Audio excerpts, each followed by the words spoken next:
Vous a-t-on déjà dit que les dettes sont dangereuses, qu'il faut les éviter à tout prix? Que pour réussir, il faut être libre de toute dette? C'est exactement ce que le système veut vous faire croire. Mais voici la vérité que les riches ne veulent pas que vous appreniez à l'école.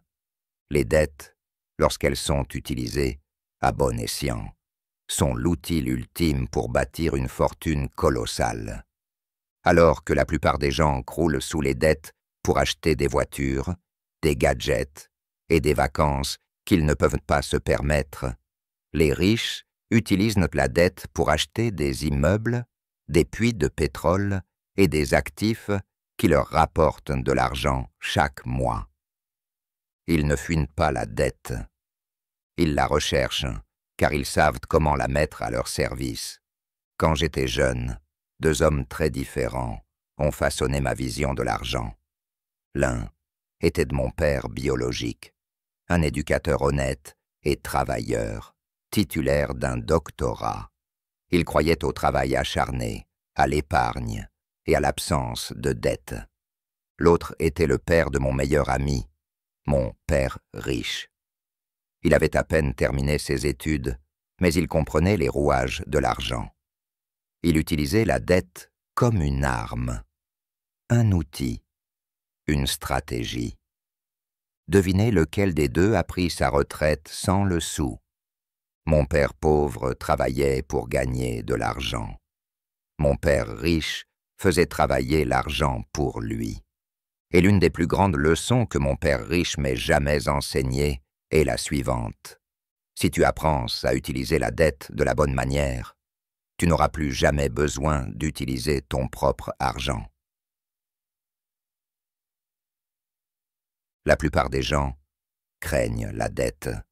Les riches la comprennent. Ils savent comment l'utiliser pour acheter des actifs générateurs de flux de trésorerie, protéger leurs revenus de l'impôt et accroître leur richesse bien au-delà de ce qui est possible en utilisant uniquement leurs revenus. Dans ce guide, je vais vous expliquer en détail comment les riches ont une vision différente de la dette et comment vous pouvez commencer à appliquer ces mêmes principes dès aujourd'hui, même si vous n'êtes pas encore riche.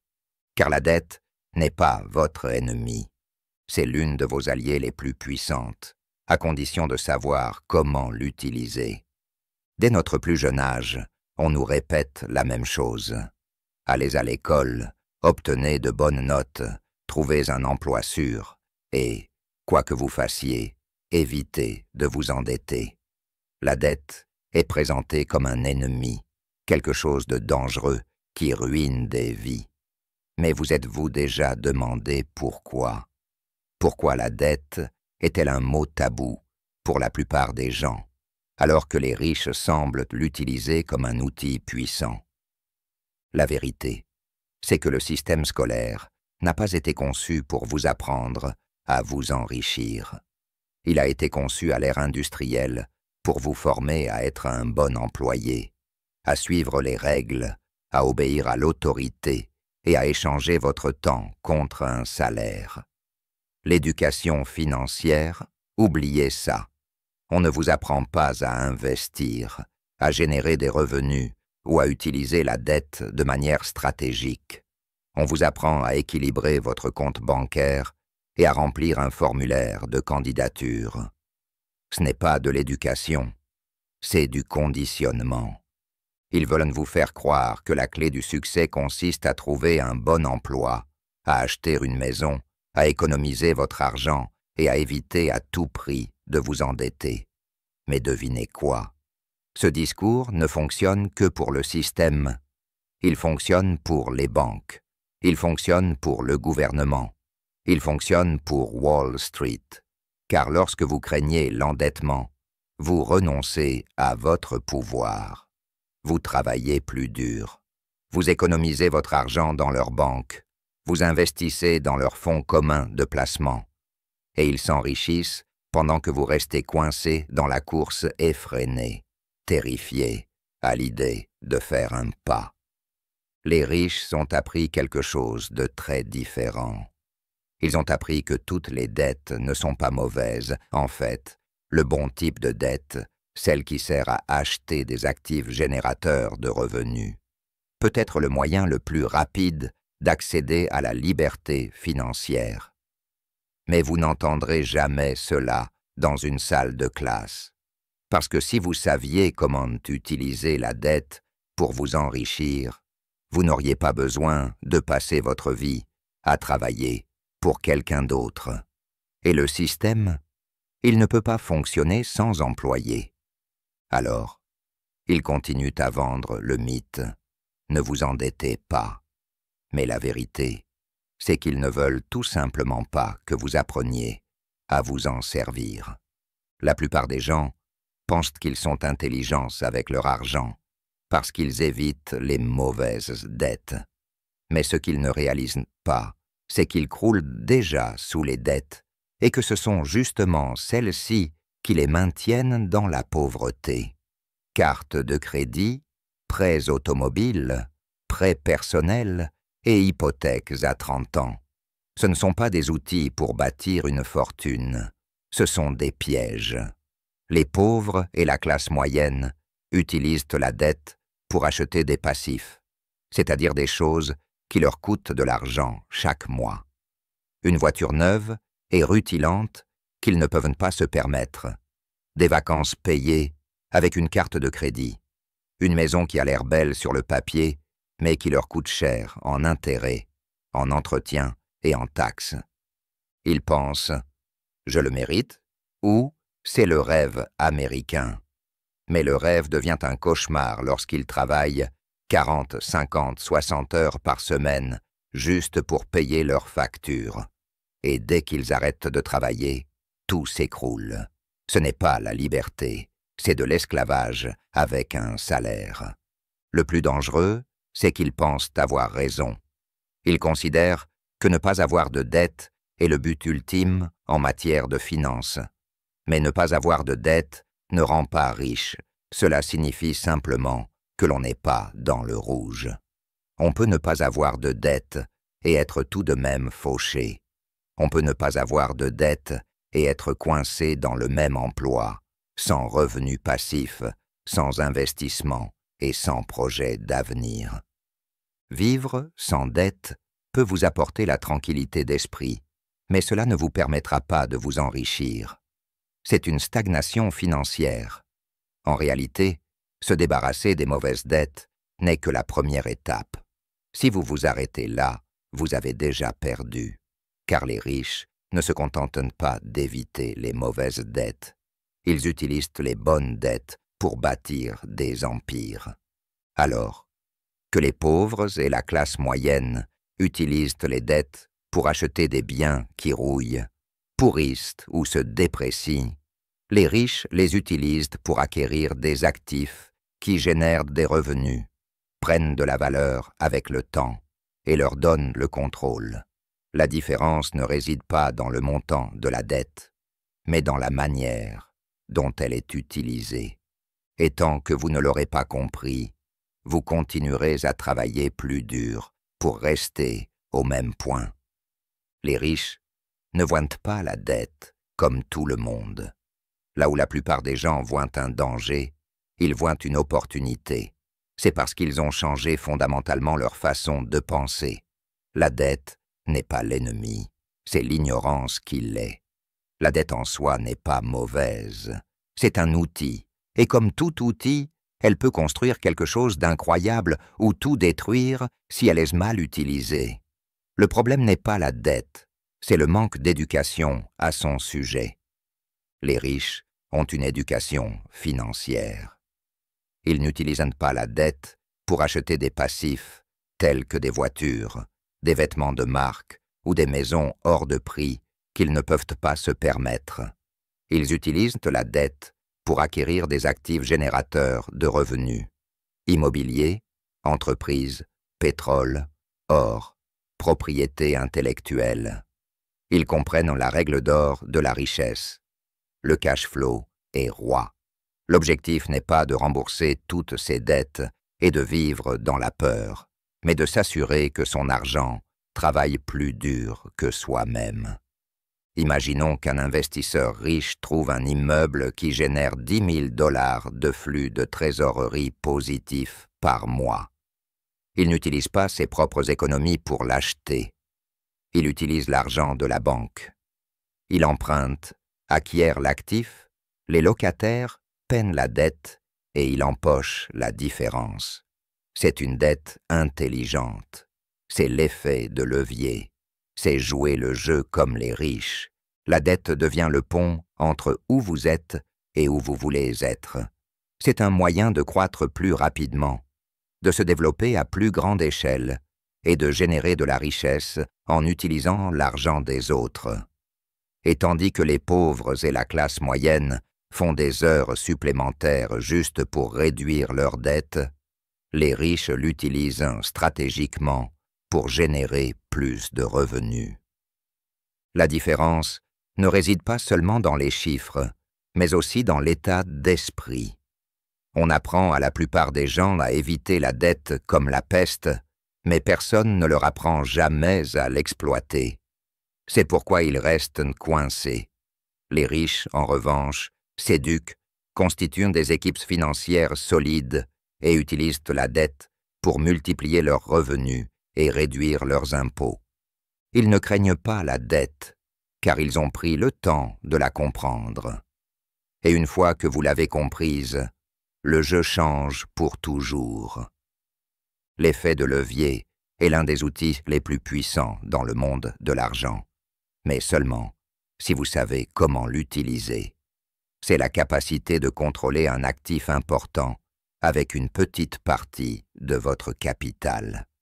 En termes simples, l'effet de levier signifie faire plus avec moins. Les riches le comprennent mieux que quiconque, et c'est pourquoi ils sont capables de multiplier leurs richesses, tandis que d'autres sont coincés dans une routine où ils vivent d'un salaire à l'autre. Imaginez ceci. Vous trouvez une propriété d'une valeur d'1 million de dollars. La plupart des gens diraient « Je n'en ai pas les moyens ». Mais une personne ayant une bonne éducation financière sait qu'elle n'a pas besoin d'1 million de dollars. Elle pourrait mettre 200 000 $ de sa poche, ou même lever cette somme auprès d'investisseurs et financer les 800 000 $ restants par un prêt bancaire. Si cette propriété rapporte 10 000 $ par mois en loyer et que les dépenses s'élèvent à 7 000 $, y compris l'hypothèque, cela représente un flux de trésorerie mensuel de 3 000 $. Les locataires remboursent la dette, la propriété prend de la valeur et le propriétaire s'enrichit, en utilisant principalement l'argent d'autres personnes. C'est le pouvoir de l'effet de levier. Vous contrôlez un actif d'1 million de dollars tout en n'investissant qu'une fraction de cette somme. Et lorsque cela est bien fait, cela ne se contente pas de faire fructifier votre argent, cela accélère votre liberté. Pendant que les autres économisent quelques centimes, les riches se constituent des portefeuilles valant des millions. L'effet de levier crée de la vitesse. Au lieu d'attendre 30 ans pour économiser et acheter un bien immobilier, vous pouvez en être propriétaire dès maintenant. Et cela crée de l'échelle. Vous pouvez répéter le processus encore et encore, multipliant vos revenus à chaque transaction. Plus vous comprenez l'effet de levier, plus vous réalisez que la richesse ne se construit pas en travaillant plus dur, mais en travaillant plus intelligemment. Mais l'effet de levier sans éducation est dangereux. C'est pourquoi la plupart des gens le craignent. Ils n'ont vu que ses mauvais côtés, cartes de crédit à leurs limites, saisies immobilières, faillites d'entreprises. Les riches respectent l'effet de levier. Ils l'étudient. Ils structurent soigneusement leurs transactions. Et ils s'assurent toujours que ce sont les actifs qui remboursent les dettes, et non eux. Utilisé à bon escient, l'effet de levier n'est pas risqué. C'est le moyen d'échapper définitivement à la course effrénée au succès. La plupart des gens passent leur vie à travailler pour gagner de l'argent, puis en reversent une grande partie au fisc. Ils travaillent dur, paient des impôts sur le revenu, des cotisations sociales, des cotisations d'assurance maladie, et tout ce que le gouvernement décide de leur prendre. Mais les riches, ils jouent selon des règles différentes, non pas parce qu'ils trichent, mais parce qu'ils comprennent le fonctionnement réel du système. Et l'un des plus grands secrets de ce système est la dette. Voici la vérité qu'on ne vous apprend pas à l'école. L'argent emprunté n'est pas imposable. Si vous gagnez 100 000 $ grâce à votre travail, vous serez imposé avant même que l'argent n'arrive entre vos mains. Mais si vous empruntez 100 000 $ à la banque pour acheter un actif qui génère des revenus, vous ne payez pas un centime d'impôt sur cet argent emprunté. Pourquoi? Parce que la dette n'est pas un revenu, c'est un passif. Et tant que cette dette est liée à un investissement, elle s'accompagne d'avantages supplémentaires. L'immobilier en est le parfait exemple. Lorsque les riches utilisent la dette pour acheter un bien immobilier, non seulement ils évitent de payer des impôts sur l'argent emprunté, mais ils bénéficient également de stratégies fiscales très avantageuses. La dépréciation leur permet d'amortir la valeur du bien immobilier au fil du temps, même si sa valeur marchande augmente. Les intérêts sur le prêt, ils sont également déductibles des impôts. Et grâce à l'amortissement supplémentaire, ils peuvent accélérer ces déductions afin d'effacer une grande partie de leurs revenus imposables au cours des premières années. Résultat, ils gagnent de l'argent, le gardent et le réinvestissent, tout cela sans payer d'impôts. Pendant ce temps, le travailleur moyen est coincé dans la tranche d'imposition la plus élevée du système. Il gagne son argent, il est imposé, il l'économise, il touche un peu d'intérêt, il est à nouveau imposé. Vous vendez un placement, vous payez l'impôt sur les gains en capital. Le travailleur est imposé à chaque étape, mais l'investisseur, celui qui comprend la dette, est récompensé. Le système n'est pas défaillant. Il fait exactement ce pourquoi il a été conçu. Il récompense ceux qui créent de la valeur, fournissent des logements, créent des entreprises et stimulent l'économie. Et il punit ceux qui travaillent uniquement pour gagner leur salaire. Une fois que vous connaissez les règles, vous cessez d'être manipulé et vous commencez à jouer pour gagner. La plupart des gens pensent qu'ils possèdent des actifs simplement parce qu'ils ont un compte de retraite ou des parts dans un fonds commun de placement.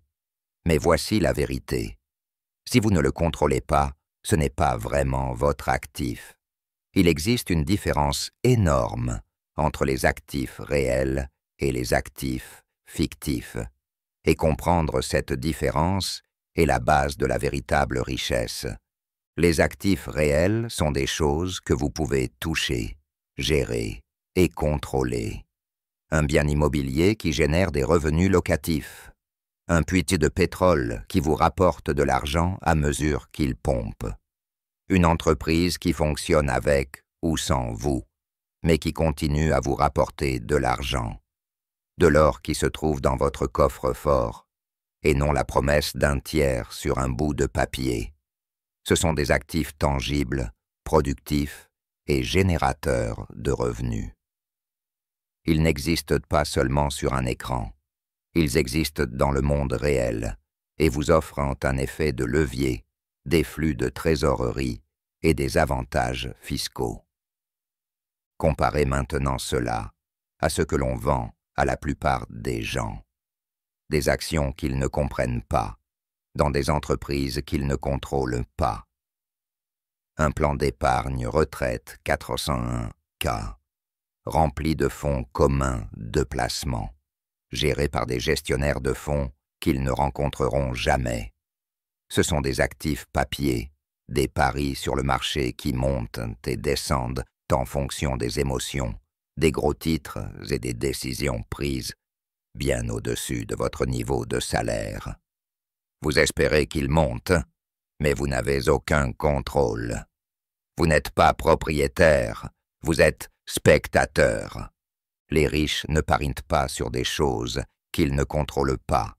Ils possèdent les actifs, ils possèdent la terre, les droits, les revenus. Quand quelque chose ne va pas, ils s'adaptent, ils prennent des décisions. C'est le pouvoir de la propriété. Lorsque vous possédez un actif, vous contrôlez votre avenir financier. Lorsque vous n'avez que des promesses sur papier, vous êtes à la merci de forces que vous ne pouvez pas voir. Le système scolaire vous dit de confier votre argent à Wall Street et de croiser les doigts. Mais la véritable liberté financière ne repose pas sur l'espoir. Elle repose sur le contrôle. Plus vous avez de contrôle, plus vous avez de pouvoir. Et plus vos actifs sont réels, moins vous dépendez d'une sécurité factice. La plupart des gens entendent le mot « dette » et pensent immédiatement au stress, aux factures et à la ruine financière. C'est parce qu'ils ne connaissent que les mauvaises dettes, celles qui servent à acheter des choses qui ne vous rapportent rien. Mais les riches utilisent un autre type de dette. Ils utilisent la bonne dette, et c'est le secret pour accroître sa richesse sans avoir besoin de millions en banque. La bonne dette vous rapporte de l'argent. La mauvaise dette vous en fait perdre. Une carte de crédit à découvert pour acheter des vêtements, des gadgets et des dîners, c'est une mauvaise dette. Mais un prêt utilisé pour acheter un petit immeuble locatif qui rapporte plus d'argent qu'il ne coûte chaque mois, c'est une bonne dette. Elle travaille pour vous. Elle vous permet de constituer un patrimoine. Elle vous apporte des liquidités. Et le meilleur dans tout ça, c'est le locataire qui rembourse le prêt, pas vous. Vous n'avez pas besoin de voir grand. En fait, la plupart des investisseurs qui ont réussi ont commencé modestement. Un petit duplex, un réseau de distributeurs automatiques, une activité secondaire qui rapporte de l'argent, ou une voiture louée via une application. Ce ne sont pas des rêves, c'est tout à fait réalisable. Ce qu'il faut, ce n'est pas de l'argent, mais un état d'esprit et une formation. Vous devez connaître les chiffres. Vous devez comprendre comment repérer une bonne affaire. Vous devez apprendre à gérer les risques, car sans cela, il n'y a pas de récompense. Si les gens ont peur de l'endettement, c'est parce qu'ils n'ont jamais appris à s'en servir. On ne leur a pas appris à analyser les flux de trésorerie, à se protéger par des contrats ou à repérer les signaux d'alerte dans une transaction. Il est donc normal qu'ils restent dans leur zone de confort, qui est en réalité l'endroit le plus dangereux à long terme. La sécurité est synonyme de lenteur, et la lenteur ne vous permettra pas de sortir de la course effrénée. Il n'est pas nécessaire d'être riche pour s'endetter. Il faut être intelligent. Lorsque vous développez votre intelligence financière, vous gagnez en confiance pour utiliser stratégiquement les bonnes dettes. Vous n'avez pas besoin d'1 million de dollars pour commencer. Il vous suffit de commencer à penser comme quelqu'un qui construit sa richesse, et non comme quelqu'un qui la gagne. Depuis des générations, on dit aux gens d'économiser leur argent. Mettez-le à la banque, leur dit-on. Constituez-vous une épargne, et vous serez en sécurité. Mais ce qu'on ne vous dit pas, c'est que l'épargne ne rend pas riche, elle enrichit les banques. Et dans l'économie actuelle, économiser de l'argent est peut-être le moyen le plus rapide de se ruiner lentement. Voici pourquoi. Chaque jour, votre argent perd de la valeur. L'inflation ronge votre pouvoir d'achat. Ce que vous pouviez acheter avec 100 $ l'année dernière ne vous permettra pas d'acheter la même chose l'année prochaine. Ainsi, Lorsque vous placez votre argent sur un compte d'épargne qui rapporte moins de 1% d'intérêt, alors que l'inflation augmente de 5%, 6% ou même plus, vous n'épargnez pas, vous perdez. C'est comme tenir un bloc de glace dans votre main et le regarder fondre tout en prétendant qu'il grossit. Pendant ce temps, les banques prennent vos économies en sécurité et les multiplient. Grâce au système de réserve fractionnaire, elles prêtent votre argent 10 fois plus, en facturant des intérêts aux emprunteurs et en empochant les bénéfices, tandis que vous ne gagnez que des miettes. Elles utilisent votre discipline pour financer leur expansion. Et ensuite, elles vous convainquent que c'est ainsi que les gens intelligents gèrent leur argent. Mais les riches ne jouent pas à ce jeu. Ils n'épargnent pas pour la sécurité. Ils investissent pour générer des flux de trésorerie. Ils comprennent que l'argent qui reste immobile est de l'argent qui meurt. Alors, au lieu de le laisser fondre, ils le mettent à profit. Ils achètent des actifs qui leur rapportent chaque mois. Des biens immobiliers locatifs, des actions à dividendes, des petites entreprises, des redevances, des puits de pétrole. Ces actifs génèrent des revenus, prennent de la valeur et battent l'inflation. Ils ne restent pas immobiles, ils produisent. Le but n'est pas d'avoir de l'argent à la banque, c'est d'avoir de l'argent qui revient vers vous, encore et encore. C'est ainsi que l'on construit une fortune, pas en économisant, mais en investissant judicieusement et régulièrement. Si vous essayez toujours d'économiser pour atteindre la liberté, il est temps de vous réveiller. Les règles ont changé. Et si vous n'apprenez pas les nouvelles règles du jeu, vous serez laissé pour compte. Si vous voulez bâtir une richesse durable, vous avez besoin d'une base solide, et cette base est constituée d'actifs, pas de souhaits, pas d'économies, pas de billets de loterie, des actifs réels, tangibles, qui génèrent des revenus et qui travaillent pour vous, que vous travailliez ou non. C'est la différence entre la liberté financière et le fantasme financier. On apprend à la plupart des gens à construire leur vie autour de leurs revenus. Trouver un emploi, gagner un salaire, payer les factures et espérer qu'il reste quelque chose. Mais ce modèle vous enferme dans un piège. Vous échangez toujours votre temps contre de l'argent. Et dès que vous arrêtez de travailler, l'argent s'arrête aussi. Ce n'est pas une base solide, c'est un château de cartes.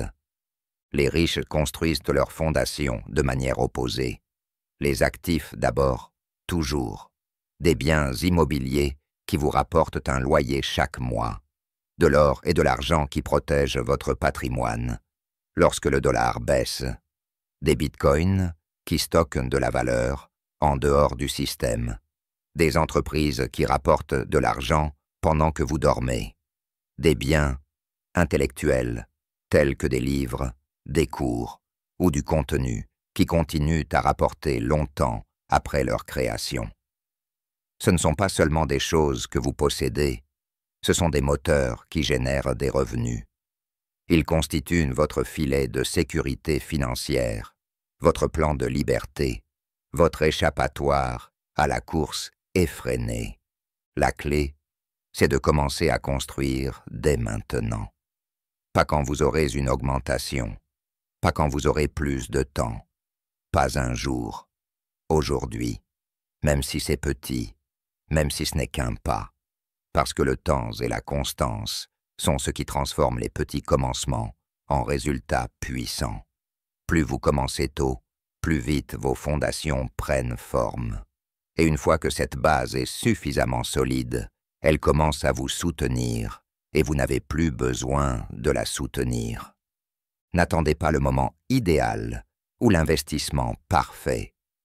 Utilisez ce que vous avez. Apprenez au fur et à mesure. Faites des erreurs et devenez plus intelligent. Mais construisez. un actif à la fois, une source de revenus passifs à la fois. C'est ainsi que se crée la liberté, pas par chance, par la volonté, l'éducation et l'action. Posez les briques dès maintenant, et vous marcherez sur ces fondations pour le reste de votre vie. La plupart des gens passent leur vie à éviter les dettes comme s'il s'agissait d'une maladie. Ils pensent que s'ils ne s'endettent pas, ils seront en sécurité, protégés. Mais c'est un mensonge que vous vend un système qui a besoin de travailleurs obéissants, pas d'individus financièrement libres. La vérité, c'est que votre plus grand risque n'est pas d'utiliser la dette, c'est de ne jamais apprendre à l'utiliser. Car pendant que vous jouez la carte de la sécurité, les riches jouent le vrai jeu, et ils gagnent. Les riches utilisent donc la dette pour acheter des actifs. Ils empruntent de l'argent pour créer des flux de trésorerie. Ils laissent leurs locataires, leurs clients et les systèmes rembourser leurs prêts, tandis qu'ils en gardent les bénéfices. Ils savent que la dette, lorsqu'elle est utilisée à bon escient, est la clé de la rapidité, de l'échelle et de l'effet de levier. C'est pourquoi ils s'enrichissent, non pas parce qu'ils travaillent plus dur, mais parce qu'ils travaillent plus intelligemment. Vous pouvez jouer le même jeu, mais vous devez d'abord cesser de penser comme la classe moyenne. Vous devez abandonner l'idée que l'absence de dette est un objectif. Vous devez cesser de courir après les promotions professionnelles et commencer à créer des sources de revenus. Vous devez cesser de travailler pour l'argent et commencer à faire travailler l'argent pour vous. Cela signifie vous éduquer. Cela signifie être assez audacieux pour sortir des sentiers battus. Et cela signifie comprendre que la dette, entre les mains d'une personne financièrement intelligente, est un outil et non un piège. Le vrai danger n'est pas de s'endetter. Le vrai danger est de rester coincé, de pointer à l'heure, d'économiser des miettes tandis que l'inflation les ronge, d'espérer que votre 401K ou votre sécurité sociale suffiront. C'est la voie lente vers la mort financière. Vous n'avez pas besoin d'être né riche. Vous n'avez pas besoin d'attendre. Vous devez simplement changer votre façon de voir l'argent.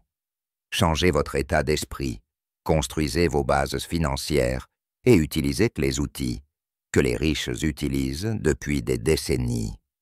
La dette n'est dangereuse que lorsque vous ne savez pas ce que vous faites. Mais entre les mains d'une personne ayant reçu la bonne éducation, elle devient votre plus grand atout. N'ayez pas peur de la dette, ayez peur de rester fauché.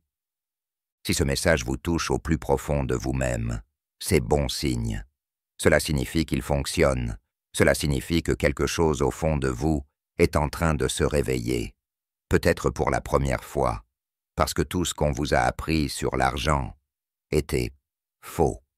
On vous a appris à craindre les dettes, à rechercher la sécurité de l'emploi, à échanger votre vie contre un salaire et à prier pour que cela suffise. Mais maintenant, vous savez mieux. Vous n'êtes pas obligé de continuer à jouer le jeu qu'ils veulent vous imposer. Vous pouvez changer les règles. Vous pouvez arrêter d'économiser pour voir votre argent fondre.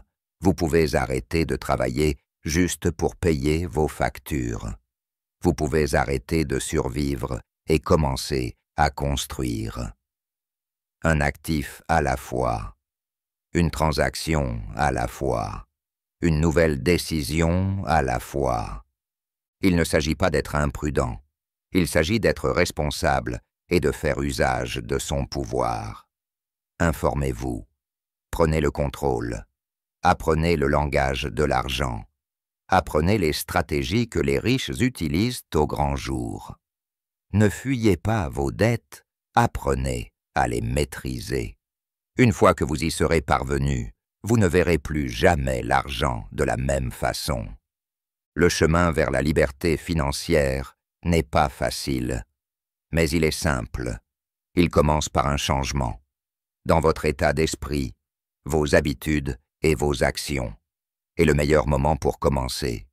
Maintenant, vous avez ce qu'il faut. Il est temps de le prouver.